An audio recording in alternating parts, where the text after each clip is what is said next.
Hi friend, welcome to game of फेनिंग। आज की इस वीडियो में काफ़ी सारी इंटरेस्टिंग अपडेट्स होने वाली हैं, तो वीडियो शुरू से लेकर लास्ट तक जरूर देखिएगा। सबसे पहले बात कर लेते हैं आने वाले स्मैकडाउन के एपिसोड के बारे में। आपको बता दूं, ये मनी इन द बैंक से पहले आखिरी एपिसोड होने वाला है। तो मेंस और women's money in the bank के कॉम्पिटिटर हैं, वो सब स्मैकडाउन में होने वाले हैं। अच्छा है, WWE यहाँ से इन मैचेस की हाइप थोड़ी बढ़ाने की कोशिश करेगी। वहीं आपको बता दूं, WWE ने women's money in the bank competitor के बीच 6 women tag team match announce करा हुआ है, जिसमें Alexa Bliss, Rhea Ripley, Stephanie Vaquer versus Roxanne Perez, Giulia Naomi हैं। अब इस मैच में होगा क्या? रिजल्ट तो कोई आएगा नहीं, बस एक दूसरे को यहाँ पर ये कूटेंगी और मैच ऐसे ही ब्रॉल के साथ एंड हो जाएगा। वहीं WWE ने इस एपिसोड के लिए जॉन सीना, लोगन पॉल की कन्फ्रंटेशन रखी है कॉडी रूड्स और जे ऊसो के साथ। मतलब ये चारों भी इस एपिसोड में दिखने वाले हैं। मनी इन द बैंक में अपने टैग टीम मैच से पहले इनके बीच क्या दिखेगा, ये देखना इंटरेस्टिंग होगा। नेक्स्ट बात कर लेते हैं न्यूली डेब्यू सुपरस्टार मारिया मे के बारे में। जैसा कि इन्होंने कल NXT के एपिसोड में अपना डेब्यू WWE में कर लिया है। वहीं बताया जा रहा है कि मारिया मे ने मल्टी ईयर डील WWE के साथ साइन करी है। हालांकि कितने साल की ये डील है ये क्लियर नहीं हुआ है। मल्टी ईयर है तो 3-4 साल तो कम से कम होगी। वहीं बताया ये भी जा रहा है कि सब कुछ लास्ट मोमेंट पे हुआ और NXT चैंपियनशिप सेगमेंट से थोड़ा पहले NXT के टैलेंट्स को इस बारे में बताया गया था, जो कि चैंपियनशिप सेगमेंट में इन्वॉल्व थे, कि मारिया यहाँ डेब्यू करने वाली हैं। बढ़िया है, मारिया कुछ टाइम NXT में दिखेंगी, चैंपियन वगैरह बनेंगी और फिर मेन रोस्टर में दिखाई देंगी। मारिया का फ्यूचर बढ़िया दिखाई दे रहा है WWE में, क्योंकि AEW से जो आई हैं। नेक्स्ट बात कर लेते हैं गंथर के बारे में। क्या WWE गंथर को भी फायर करने वाली है? अब आप कहेंगे ये क्या बात कर रहे हो, तो आपको बता दूं, कुछ दिन पहले इस तरह के रूमर्स आए थे कि WWE मिज को रिलीज कर सकती है, क्योंकि मिज ने अपने सोशल मीडिया अकाउंट से WWE के रेफरेंस रिमूव कर दिए थे। वहीं अब ऐसी ही सेम अपडेट गंथर को लेकर सामने आ रही है कि गंथर ने भी अपने सोशल मीडिया अकाउंट X से WWE के रेफरेंसेस हटा दिए हैं। अब ऐसा क्यों हुआ है ये तो आने वाले टाइम में पता चल जाएगा, बट फैंस आसानी से मानेंगे नहीं कि गंथर को WWE रिलीज कर सकती है, वो भी तब जब मनी इन द बैंक के बाद वाले रॉ के एपिसोड के लिए WWE ने गंथर का मैच वर्ल्ड हेवीवेट चैंपियनशिप के लिए जे ऊसो के खिलाफ बुक कर दिया है। हालांकि इससे कोई फर्क पड़ता नहीं है। सैटरडे नाइट मेन इवेंट में जॉन सीना के खिलाफ मैच लड़ने के बाद R-Truth को भी WWE ने रिलीज कर दिया था। नेक्स्ट बात कर लेते हैं गोल्डबर्ग के बारे में। गोल्डबर्ग ने कहा है कि वो अपने रिटायरमेंट मैच की ट्रेनिंग के दौरान काफ़ी बार खुद को हर्ट कर चुके हैं, मतलब कि खुद को चोट पहुंचा चुके हैं। आपको बता दूं, गोल्डबर्ग इस साल होने वाले अपने आखिरी मैच की तैयारी को लेकर ट्रेनिंग वगैरह कर रहे हैं। हालांकि गोल्डबर्ग ने ये बताया कि उन्हें डेट पता है कि ये मैच कब होने वाला है, जो कि डेट अभी तक प्राइवेट है फैंस वगैरह से, या मैं कहूँ पब्लिक नहीं है डेट की वो फाइनल मैच कब लड़ने वाले हैं। गोल्डबर्ग 58 साल के हो चुके हैं। वो पिछले 3 महीने से अपने रिटायरमेंट मैच की तैयारी कर रहे हैं। उन्होंने कहा कि ये काफ़ी टफ है, क्योंकि मैं पिछले 3 महीने में खुद को काफ़ी चोट पहुंचा चुका हूं। अब सवाल ये कि वो किसके खिलाफ रिटायरमेंट मैच लड़ेंगे, क्या वो WWE में ही होगा तो कहां होगा? मुझे ऐसा लगता है कि शायद से WWE में होगा, और चांसेस ऐसे हैं कि ये मैच सऊदी अरेबिया के इवेंट में होता दिखाई दे और अपोनेंट शायद उनके गंथर हो सकते हैं। नेक्स्ट बात कर लेते हैं WWE रिलीजेस के बारे में। जैसा कि WWE ने हाल ही में R-Truth, वैलहाला और कार्लितो को रिलीज कर दिया है। कुछ और नाम रूमर्स के तौर पर सामने आ रहे हैं कि वो बाहर हो सकते हैं, जैसे कि मिज, एज स्टाइल। वहीं अब एक और नाम बताया जा रहा है कि WWE रिलीज कर सकती है, वो है कैरियन क्रॉस का। बताया जा रहा है कि कैरियन क्रॉस का करंट कॉन्ट्रैक्ट कुछ महीनों में एक्सपायर होने वाला है, शायद से जुलाई भी सुनने में आ रहा है, और अभी तक WWE की तरफ से कैरियन क्रॉस को अप्रोच नहीं किया गया है कॉन्ट्रैक्ट एक्सटेंशन के लिए। अब इस सिचुएशन के बारे में कैरियन क्रॉस के क्लोज सोर्स से पता चला है।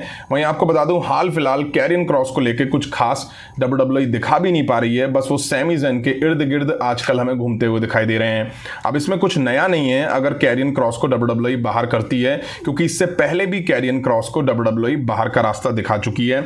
अब फिर से वही उनके साथ होगा तो उनके लिए तो अच्छा नहीं होगा, लेकिन इसके लिए पूरी तरह से WWE रिस्पॉन्सिबल है कि आप किसी सुपरस्टार को निकालते हो, फिर कंपनी में वापस लाते हो, और उसके लिए कुछ भी क्रिएटिव प्लान्स आपके पास नहीं होते हैं। स्टार्टिंग के 1-2 हफ्ते या 1-2 महीने आप उसको कुछ मैचेस में दिखाते हो, और उसके बाद तो फिर आप उसको बैक स्टेज के रोल में ही दिखाने में लगे रहते हो। वहीं आपको बता दूं, कैरियन क्रॉस के साथ स्कारलेट भी दिखाई देती हैं। अब देखना ये होगा कि कैरियन क्रॉस जाएंगे तो स्कारलेट भी जाएंगी, पॉसिबिलिटीज है। हाँ, अगर कैरियन क्रॉस जाएंगे तो फिर स्कारलेट भी चली जाएंगी। नेक्स्ट बात कर लेते हैं रॉक्सन परेज के बारे में। रॉक्सन हमें मनी इन द बैंक में दिखने वाली हैं कॉम्पीट करते हुए। कुछ टाइम पहले ही वो मेन रोस्टर के साथ जुड़ी हैं। अब रॉक्सन को लगातार डेथ थ्रेट मिल रहे थे। एक एक्स पे अकाउंट है इज रॉक्सन परेज डेड येट, ये लगातार रॉक्सन परेज को थ्रेट कर रहा था। ये बंदा डेज काउंट कर रहा था, 6 डेज, 5 डेज, 2 डेज और कुछ टाइम पहले इसने 1 डे पोस्ट करा था। फाइनल डेट इसने 6 जून 2025 मानी हुई थी कि इस दिन रॉक्सन के साथ कुछ होगा या ये शायद कुछ करने वाला हो, बट फैंस ने WWE की नज़र में इस चीज़ को लाया और एक्शन इस पे हो गया है। अकाउंट इसका सस्पेंड हो चुका है और कुछ ना कुछ एक्शन इसके खिलाफ हुआ होगा या होने वाला होगा। हो सकता है ये अरेस्ट वगैरह भी हो गया हो। रॉक्सन को अलर्ट रहना चाहिए और WWE को भी उनकी सेफ्टी के लिए सारे स्टेप लेने चाहिए जो भी नेसेसरी हैं। रॉक्सन से पहले भी काफ़ी सुपरस्टार हैं जो इस तरह की चीज़ें झेल चुके हैं, फेस कर चुके हैं।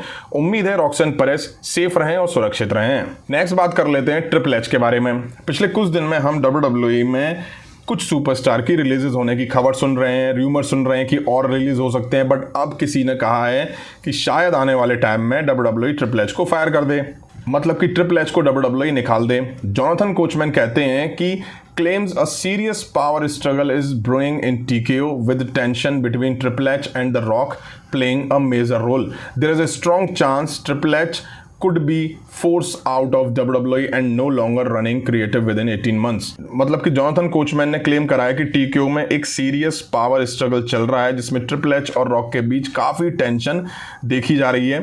इस बात की पॉसिबिलिटीज़ हैं कि ट्रिपल एच को 18 मंथ के भीतर WWE से बाहर कर दिया जाए और वो क्रिएटिव नहीं रहेंगे। उनका कहना क्लियर है कि TKO में कुछ ऐसा पनप रहा है धीरे धीरे जो कि कुछ टाइम बाद ट्रिपल एच को फोर्स करेगा, प्रेशराइज करेगा कि वो अपनी पोजीशन छोड़ दें और कंपनी छोड़ दें। सीरियसली ऐसा होता है तो ये अच्छा नहीं होगा। विंस मैकमैन ये तो सोच ही चुके होंगे अब तक कि उन्होंने कंपनी को क्यों सेल कर दिया TKO को, क्योंकि TKO क्या कर रही है WWE के साथ डेली आप अपडेट में सुन ही रहे हैं। नेक्स्ट बात कर लेते हैं हम लोग रोमन रेंस के बारे में। जैसा कि पिछले कुछ दिनों में कुछ सुपरस्टार को WWE ने रिलीज कर दिया है, वो भी कॉस्ट कटिंग के चलते। अब रोमन रेंस से जुड़ा कुछ ऐसा सामने आ रहा है जो कि शॉकिंग है, जिसके बाद सवाल क्या रोमन रेंस को भी WWE रिलीज कर सकती है? ऐसा क्या हुआ है, क्यों हुआ है, वही बता देता हूँ।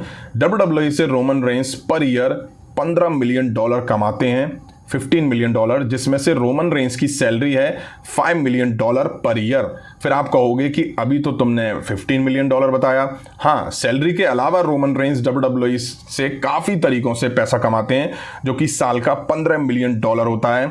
सैलरी के अलावा रोमन रेंस WWE में पेपर व्यू में मैचेस, WWE 2K जैसे वीडियो गेम्स की डील, प्रमोशनल एक्टिविटी, मर्चेंडाइज से पैसा और मर्चेंडाइज की सेल पे 30% प्रॉफिट और सऊदी अरेबिया जैसे इंटरनेशनल शो के लिए उन्हें बोनस भी मिलता है।